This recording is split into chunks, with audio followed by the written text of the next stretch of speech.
Paul is going to talk about three bad categories of people, and that all human beings fall into one or multiple categories. I mentioned these categories last week: the unrighteous, the self-righteous, and the over-righteous.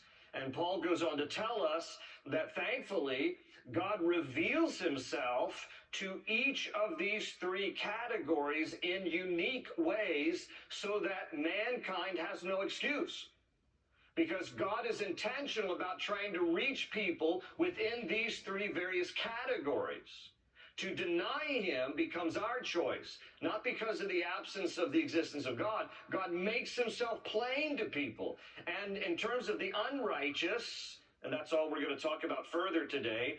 We're not going to get to the other two categories until the next week or two, so you got to keep coming back for more bad news, friends. But anyway, the unrighteous we focused on last week, and again, all of us in some sense fall under this one generic category. Because there's none righteous, no, not one. Paul will say that in Romans.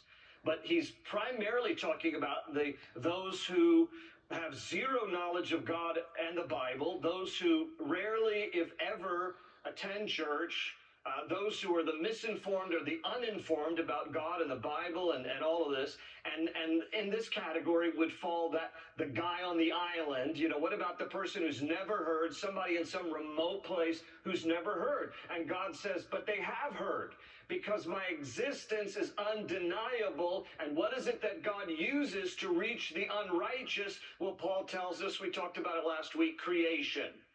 God is visible in creation. His handiwork is evident so that you cannot deny that he exists. And then once you realize you can't deny God exists, now you're accountable to him. And verse 20 in your Bibles there, Paul writes, for since the creation of the world, his invisible attributes are clearly seen, being understood by the things that are made, even his eternal power and Godhead, so that they are without excuse.